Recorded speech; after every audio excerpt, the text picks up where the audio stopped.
Look at morals. Today I want us to look at morals and their values and their importances. What are morals in the first place? Morals, they deal with the question of what is right and what is wrong. And because of morals, they have given birth, or they have produced to customs, rules, laws, and what they call tradition, plus the taboos. So morals have tried, the word immoral, it means a person is in a position of identifying or differentiating what is good and what is bad, or knowing what is right and what is wrong. So at times we hear people saying your morals are not good, you are not morally upright. The word immoral, it deals with the way people behave. How do you behave? How do you associate with others? How were you brought up? So morals, it deals with the question of what is wrong and what is right. So today I want us to appreciate the importance of morals in the society. In the first place, the morals guide people in doing what is right. They guide you to do what is right, and they safeguard you from doing what is wrong. That is the first place. The morals still help people to play their duties in the society. If you are morally upright, so these morals, they put you in a position of playing your part in the society, to play your duty in the society. If you're the chairman of the village, you have to play the role as a chairman. If you're the traditional leader, you have to play your role as the traditional leader. If you're a religious leader, you have to play your role as a religious leader. If you're the father or the mother or the child, you have to play your part. But this is all about the morals that have been imparted in that particular person. So again, morals promote happiness. If there are morals in the society, there are some things we don't expect to see or to find in a particular society. If someone is morally upright, this person cannot go for stealing. If someone is morally upright, this person cannot practice corruption. So morals, they bring happiness, joy in the society. The morals still promote hard work in the society. If people are morally upright, they at times hardworking. In most cases, people are morally upright. They do what they call hard work. Because morals, they show you that the only way to survive is through work. So they help the society to delete the problem of idleness. And they call for hard work. So morals promote hard work in the society. Another one, morals promote discipline. Yes, if someone is morally upright, that person has to be disciplined. Because morals, you can't take them away from discipline. These two work together. These two are in line. They're like a man and a woman. If someone is morally upright, this person has to be having discipline. So they promote discipline in the society. Still, morals promote peace and harmony. If the society is having good morals, that society is at 100% to receive peace.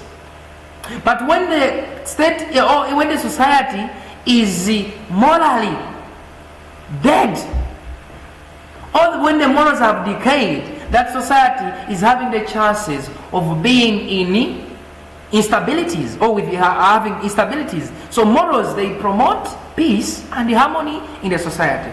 Lastly, though there are many, but still morals, actually, they promote unity. That is oneness, togetherness, familyhood. They promote unity in the society.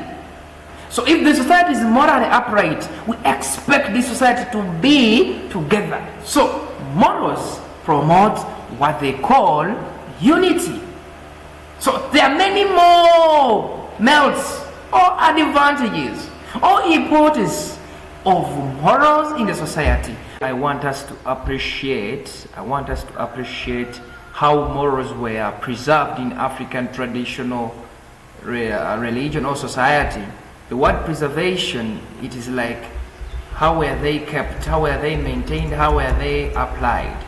To begin with, that discipline of children was an issue in the African traditional society.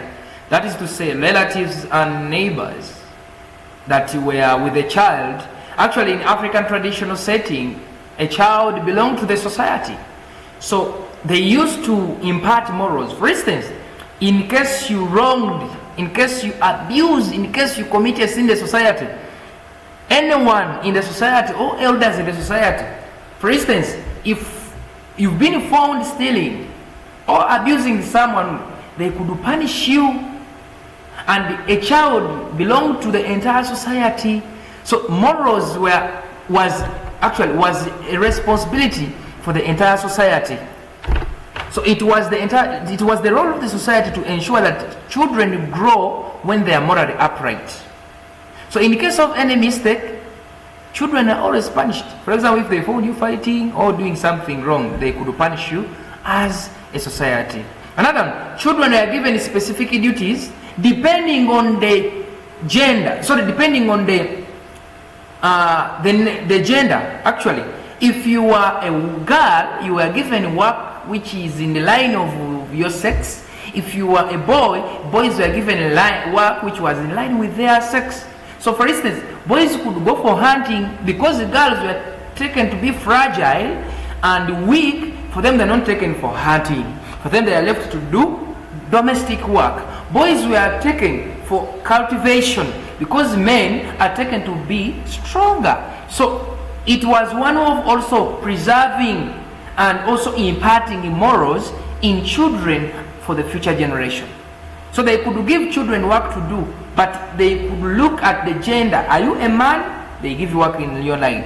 Are you a woman? They could give you work in your line. So the children are given work, but basing or looking at their gender. If you're a girl, you are given work in line with your nature, and if you're a boy, you are given work according to what you are. Then another one, choosing of marriage partners. This was the work, this was the duty for the elders. In African traditional setting, it was the elders to select for us marriage partners. Unlike today, where we choose ourselves the marriage partners without the influence of the elders just come in to put a stamp. But gone are days, for instance in Buganda, it was the role of the elders to choose. And in Buganda, they could look at, for example, if my family produces me and my neighbor's family produces a girl, they could be in touch with that family in case they know its background. And when we grow up, actually we grew up knowing each other, that this one is my wife, this is my husband. Even the time they could select children, even they are still inside their mother's wombs. So it was one way of also imparting morals to prevent a family from getting someone who is going to kill the entire family in terms of discipline. And so they could look at the manners in a specific family such that they are to select someone who is to marry and who is to stay. So that was another thing. Jokings about sex were prohibited. It was against in African traditional religion or society to find children making jokes about sex. For instance, if they could, in case they found someone saying "I love you" when you were young, it was condemned. They could even give you heavy punishments. How dare you, a young child, tell someone that you love? So it was also a way of imparting, because through this they could even stop children from speaking vulgar language. So it was also a way of preserving morals. Lastly, though there are many, women were also denied from eating certain foods. Yes, some women are denied from eating certain foods like chicken, animal tongue, goat meat, and other types of foods. In Buganda here, omukyala nga talya mamba, talya nkoko. It was a taboo.